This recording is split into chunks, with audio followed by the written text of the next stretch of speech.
Hello happy gardeners, welcome back to Stinky Ditch Nursery. How are you doing on a January? It's been a bit wet in the UK and it's still a bit wet now. We got Marla on camera and it's, say hello Marla. Hi. And it's not really that cold, but Marla seems to get her feet, go on quickly show them, give them a flash, look.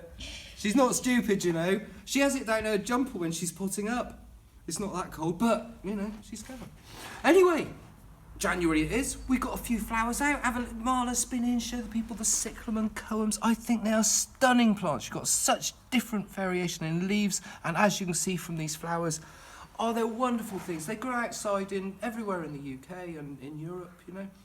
Undervalued, but there we are. Anyway, back to the point. Today what we're doing is we are chitting. We are chitting some onions.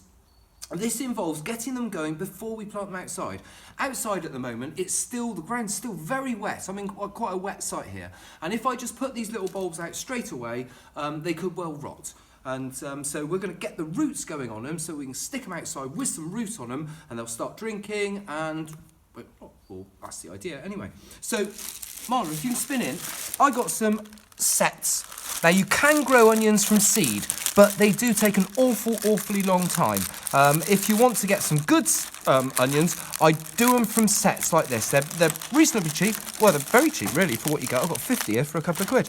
Now, when you're buying them, check that they're not spongy in any way. Check they're not rotten. Look, you can tell from these, they look nice and healthy. You know, they're a nice golden colour. These are Stir-On, I think. Stir-On? I haven't got my glasses on. Does that say Stir-On, yeah. Marla? It does, yeah. And I've grown them before in this area, and they're a nice one to grow. So these have been, Marla, if you sit down again, these have been grown from seed by someone else. And then once they get to this certain point, I think they're heat treated in some way. I'm not sure. But what it does is, it gives it a better chance of the onion not bolting. Now, if you've never grown onions before, they flower. Allium. We use them as flowers in the garden, but if you're growing it as to eat the onion, you don't want it to go to flower. You don't want it to bolt. And with these heat-treated ones, they're much less likely to bolt. So they're a good one to plant out. Anyway, what we're going to do is we're going to fill up this seed tray with a bit of compost. We're going to label it, and we're going to stick these in and get them going in the greenhouse. You can do it outside as well. It's mainly to do with them sitting in water. We don't want them sitting in wet ground. So we're going to get a bit of this, Marla, if you'd like to spin in. Now, what I've got here is quite a gritty mix. You can use anything. You could just use a bit of multi-purpose compost, as long as you don't waterlog it. And there we go. That's filled up like that. All right, can you see that? Fill it up a bit more. Get it right to the top, or almost to the top. Always allow that little bit of space for... Marla, do you know?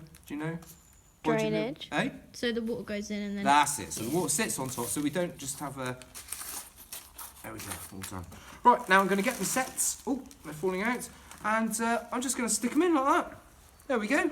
It is that easy. It's this easy to do this. Make sure you've got them the right way up. Just show people the right way up. You've got the little rooty bit at the bottom there, and this little bit at the top. Any sort of papery bits you can get rid of, and just stick them in like this. You can even stick them a lot closer together if you want. It doesn't really matter. In fact, I'm going to do that because I want to get all 50 in this tray.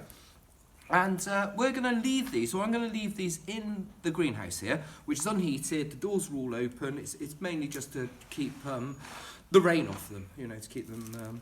so they don't get waterlogged. And they'll start sprouting in a bit, and we will plant them out in the vegetable plot once they've started sprouting a bit, and once the ground outside isn't quite so waterlogged.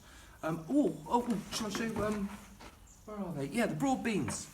We put these broad beans in a couple of weeks ago, remember, Mark? Yeah. It's all right, I'll bring them over. And they have done nothing.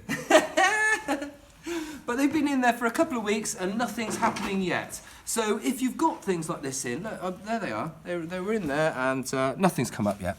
You know, so if you did plant your broad beans a couple of weeks ago and they're still not sprouting out, don't worry. They will come up in the end. This has been Robbie Phoenix down at Stinky Ditch Nursery.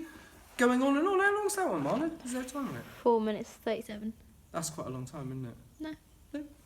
Anyway, hope I haven't bored you and happy gardening.